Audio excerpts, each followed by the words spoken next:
Hey guys, welcome to the channel and another video. Today I'm going to be watching Forbidden Planet by Fred M. Wilcox, starring Walter Pidgeon, Anne Francis, and Leslie Nielsen. This is a film I've never heard of till I did the review for Airplane and The Naked Gun. I love Nielsen's performance in those films, and I asked whether any of his other films were worth watching on the channel, and an overwhelming number of comments recommended this classic film. Since then, Forbidden Planet has been on my to-watch list, and I'm glad I'm finally getting around to reviewing it. I honestly don't know what to expect from this one, except knowing that it's a sci-fi film. I haven't watched anything else from this director, and I have no idea about the plot of this film.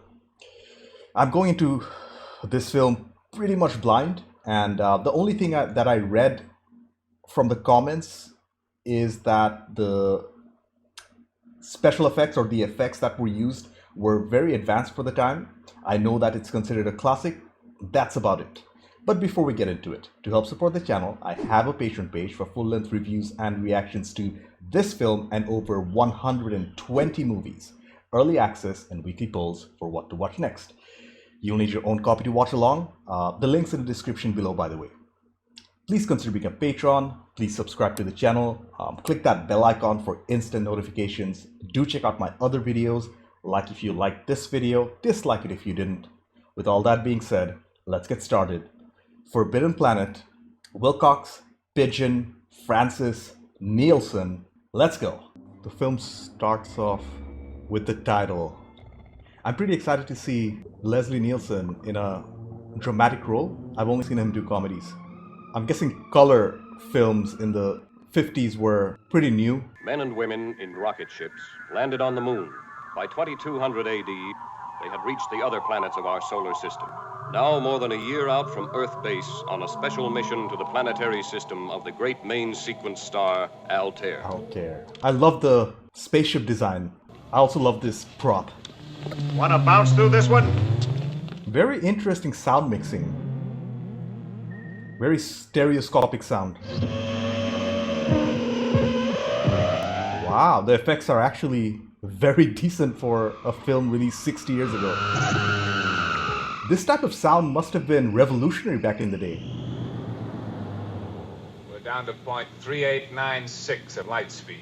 They're decelerating. We have to keep in mind, this was way before the moon landing and everything. So this is completely science fiction. And I think either this is a miniature or it's hand-drawn animation. I think it's a mixture of both. As you'll recollect from your briefing lectures, this is an Earth-type planet. 20 years ago, the spacecraft Bellerophon landed here. Our mission is to search for survivors. Oh, so there are missing humans on this planet. Astrogator to crew. Stand by to change plugs. Creative camera work as well. Beer, no women, no pool parlors, nothing. Nothing to do but throw rocks at tin cans, and we gotta bring our own tin can. We are now entering the atmosphere of Altair 4. But there are no cities, ports, roads, bridges, dams. There's just no sign of civilization at all. Human? Yes, sir. Sounds like it. Boosted. What do you wish here, cruiser? We're very glad to find you alive. I, of course, appreciate your concern, but absolutely no assistance of any sort is required. My orders are to survey the situation on Altair 4. Your best procedure will be to turn back at once without landing. Interesting. So Dr. Morbius doesn't want them to land. Wow, I think this is a painting. Regardless, the comments were right. The effects are pretty amazing for the time. I think the effects are hand-drawn here. I think a man could get used to this. Grow to love it. Hey, what's this dust coming? Looks like we're being met. Wilson. Hi, Isaac. Where's this Dr. Morbius they spoke to earlier? Wow. They actually made this. Welcome to Altair 4, gentlemen. So many moving parts. You are a robot, aren't you? That is correct, sir. For your convenience, I am monitored to respond to the name Robby. Oh, this is Robby the Robot, the name which we saw earlier. Is it a male or female? And I think all of this is shot indoors. Because the background does look like a hand-drawn painting. Wow. If you gentlemen will go in, you're expected.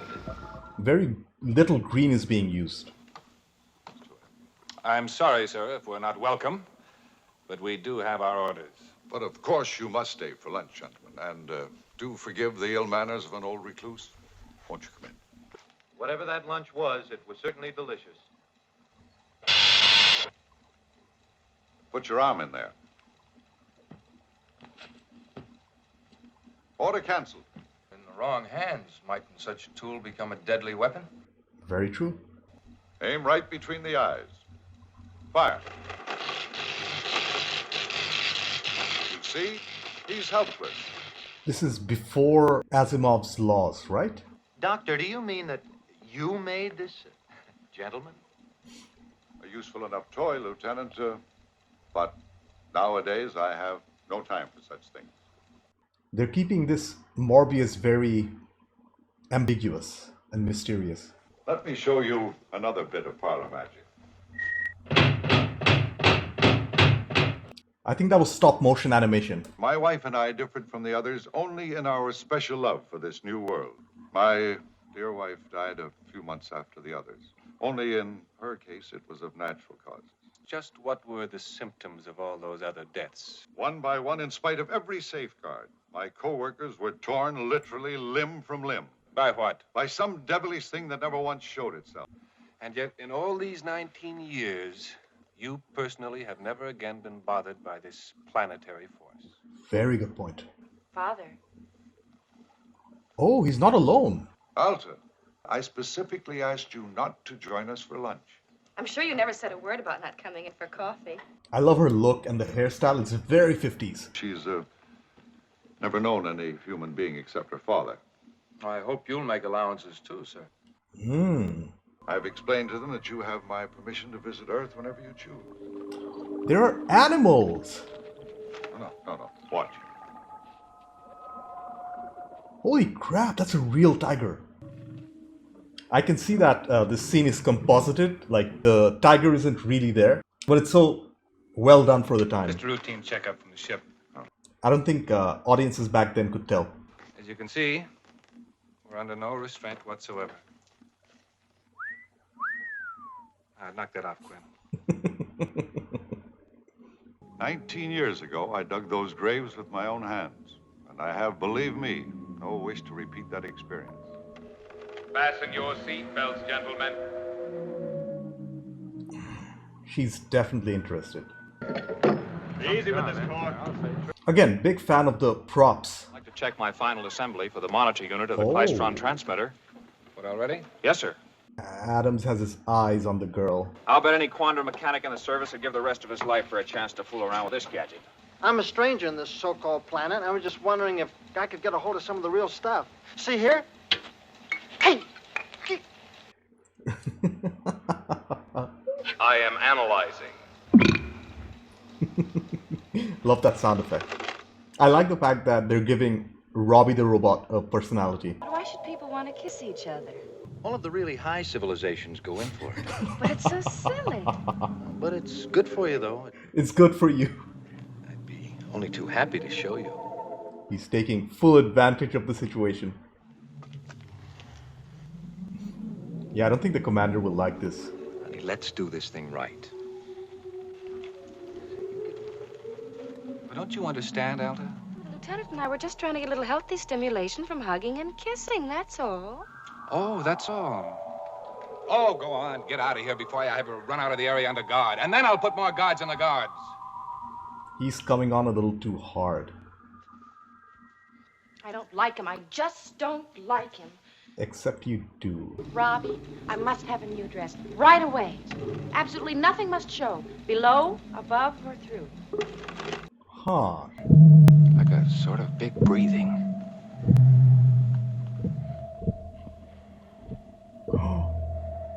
Oh, the creature is invisible. Invaluable government property was sabotaged. Oh, there's a monkey. There's a surprising number of animals which I didn't expect. Morbius is in his study, sir. Morning. Morning. I'm very sorry about the way I spoke to you yesterday, Al. I was sort of bothered. Mm. Well, this is way more conservative. You always look just beautiful. Then why don't you kiss me like everybody else does? Hasn't your father taught you anything at all? She has really beautiful eyes. Very interesting choice of music with this scene. I don't know whether it suits the scene very well. That's all right, he's my friend. Wow. Wonder why he turned on them, the tiger. But he didn't recognize me. He would have killed me. Why?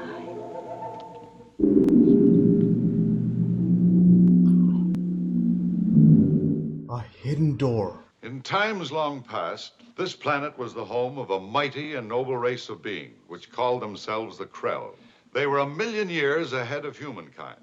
Long before the dawn of man's history, they had walked our Earth and brought back many biological specimens. I see. That explains the tiger and the deer. That makes sense. In the 2,000 centuries, since that unexplained catastrophe, even their cloud-piercing towers have crumbled back into the soil of Altair 4, and nothing, absolutely nothing remains above ground. So this ancient civilization is gone. Follow me, I will show you some of their other remaining artifacts. Oh, he's finally coming clean. Looks like a force field of sorts. This spot should be molten. It's not even warm, huh? Wow, beautiful set. This is just one of their laboratories. You're able to read this? A little, it's my profession. And that's his work. The first practical result was that robot of mine, which you gentlemen appear to find so remarkable. Now it's making sense. I'll choose a familiar subject to start with to save time. What's that? Holy crap, I think this is hand-drawn. That's Altera.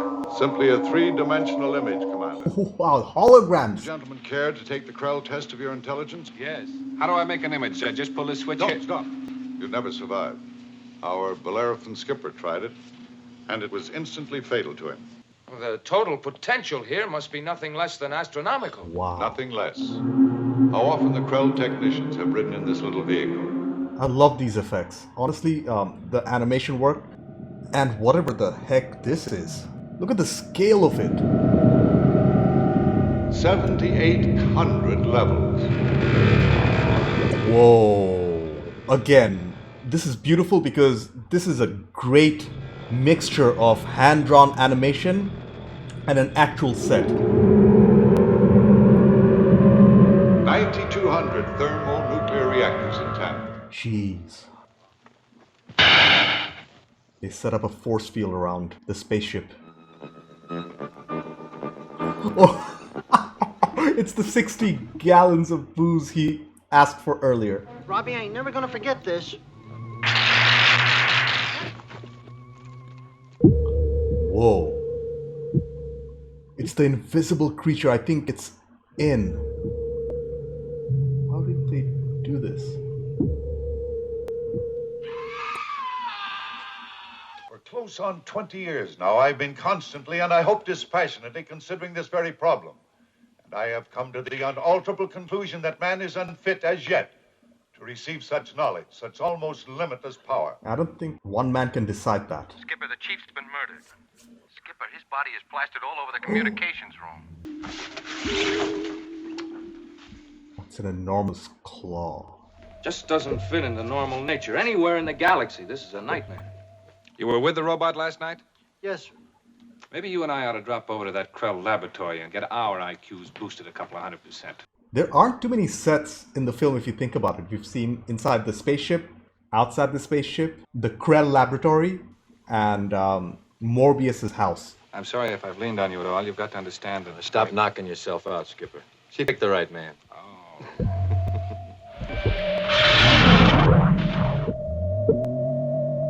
I think they're overbuilding the tension in this scene.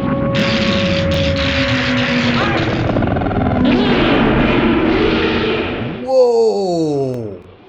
That's pretty awesome. Again, I love the animation work. This is definitely hand-drawn animation. It looks like the creature is huge.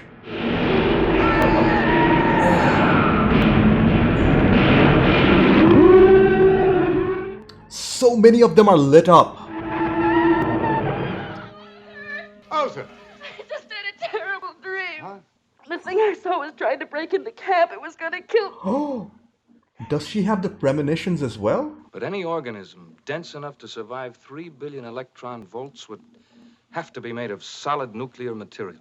It must have been renewing its molecular structure from 1 microsecond to the next. That's an advanced concept for the time. But the second that fence starts to short again, you lift off and report back to Earth base on conditions in the sector. Look, Doc, in case we make it into that lab, I'll take the first go at the IQ booster. It's Robby. Instantly rendered useless. Robby, emergency cancellation Archimedes. Overwrites the programming. You don't realize what's loose on this planet. But I'm immune, like both my parents. That's what he says. I don't believe it. Nothing could be immune to that thing. Darling, please go. So you took the brain boost, huh? The Krell had completed their project. But the Krell forgot one thing. Yes, what? Monsters from the id. Id? Doc. Okay, he's dead. That was probably too overwhelming for his brain. He's dead. He was warned, and now he's paid. You wanted me to make a choice. Now you've chosen for me. Exactly. I'm ready to go with you, darling. Monsters from the id. Huh? Monsters from the subconscious. Operated by the electromagnetic impulses of individual Krell brains. In return, that ultimate machine would instantaneously project solid matter to any point on the planet, in any shape or color they might imagine, for any purpose, Morbius. Creation by mere thought. Damn. But like you, the Krell forgot one deadly danger. Their own subconscious hate and lust for destruction. So this monster is a projection of the mind? They could hardly have understood what power was destroying them. The Krell are still alive somehow and projecting these monsters? Or it's Morbius himself? Morbius, that thing out there. It's you. You're insane. How else would you have led it here? Ultima see you torn to pieces. I was right. It's Morbius himself. Kill it, Robby. It can't. He knows it's your other self. There you go. We're safe. Whatever you know and hear, your twin self out in the tunnel knows too. I'm not a monster, you. 20 years ago, when your comrades voted to return to Earth, you sent your secret id out to murder them. Ah, subconsciously. So now you're whistling up your monster again, to punish her for her disloyalty and disobedience. Again, subconsciously. That machine is going to supply your monster with whatever amount of power it requires to reach us. Stop! No further! I deny you! I give you up! Oh, Father. He just turned on a self-destruction button for the planet. Activate main view plate. Aye, aye, Skipper. I really like the fact that they didn't antagonize Robby the Robot. One. Oh, they're all gone now. Will remind us that we are, after all, not God.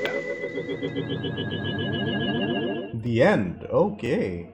That was an abrupt ending. Okay, I took a little time to collect my thoughts.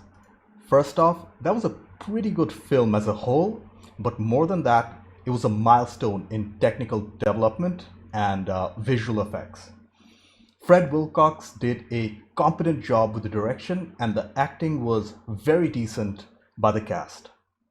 I did feel like this film was a product of its era though.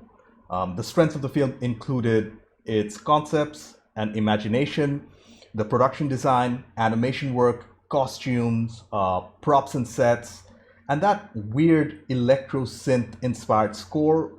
Whereas the main weakness, I'd say, was the slow pacing of the film. Let's just get started with the directing by Fred M. Wilcox and the script by Cyril Hume.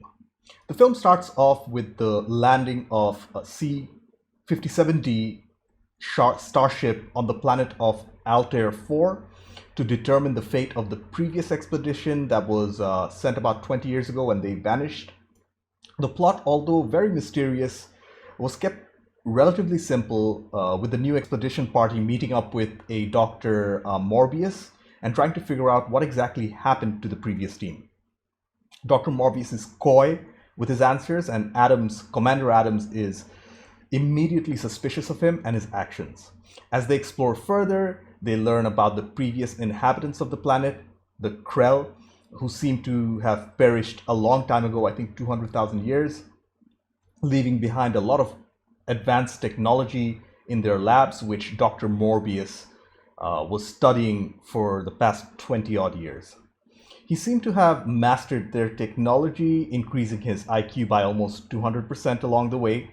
Anyways, as soon as it was apparent that the invisible monster that they were attacking, it was a manifestation of the good doctor's subconscious, and he decides for himself that this technology is far too advanced for ordinary human beings. I think his character was being a little selfish here and acting like a god of sorts. This is reiterated in the final statement of the film where Adam says, "We are, after all, not God." There were quite a few interesting characters, including Robby the Robot, Alta, and the cook who loves his booze. Out of all of them, Robby the Robot was probably my favorite. The idea of a sentient robot back in those days must have been a pretty revolutionary one. And I love the fact that the filmmakers did not make him an antagonist. I also enjoyed his robotic, almost unsympathetic personality too. Alta, played by Anne Francis, was wonderful. She played her character with naiveness and innocence, and as she's never met another human being before. The scenes where the crew were trying to flirt with her were pretty funny because she was unfamiliar with the entire concept of courtship. Walter Pidgeon's performance as Dr. Mobius was also pretty good. I wouldn't call his character an egotistical maniac, but he did try to hoard all that alien technology for himself, deciding who gets the right to actually use it. His character is redeemed at the end, though, when he realizes that his own subconscious mind was responsible for all the deaths in the film. He sacrifices himself at the end. Finally, Leslie Nielsen was fantastic in his role as Commander Adams. He played his character with charm and a reserved confidence rarely seen on screen. After films like Airplane and The Naked Gun, I couldn't imagine Nielsen in a dramatic role, but his performance here was honestly very good. The music in this film was unique. I don't believe I've heard a score like this before, certainly not from a film made in the 50s. The electronic score was wonderful, unique, and very alien for its time. I did feel like it sounded a bit off in certain scenes. For example, even when Adams and Alta were having a romantic moment, the music was still very unnerving and ominous, a little out of place if you ask me. The sound design itself, it was excellent, with different props and the blasters having unique noises, and the general atmosphere did seem very foreign to Earth, so great work there. The sets and props and the visual effects were the real highlight of the film for me. Definitely a technological milestone for the era. I don't believe I've seen any other film from the time period that mixed hand-drawn animations that well with real-life film footage. Furthermore, the background paintings, the backdrops, they were excellent for the time too. The two things that really impressed me, the first one was obviously Robby the Robot. That thing was amazing with so many moving parts. And the second thing was probably the Krill lab set and how big it was. The fact that it seemed even bigger than it probably was, that was very impressive to me indeed. The visual effects for the time and the set designs, they were great too. I think the entire film was shot indoors on set, and that makes the scale of the film even more impressive because there were a lot of seemingly open air scenes which were clearly on set because you could tell by the lighting work, which wasn't the best, but very good for its time. Anyways, the main criticism I had of this film was the pacing of the story. I did feel like some scenes dragged on longer than they probably needed. For example, the scene where the spaceship was attacked by the invisible monster, or when Dr. Morbius was giving a ton of exposition on the Krell civilization. Actually, I take back the exposition comment. Even though it was slow, I rather enjoyed learning about this alien civilization. Overall, Forbidden Planet was a milestone in sci-fi films and a milestone in technical achievement in cinema.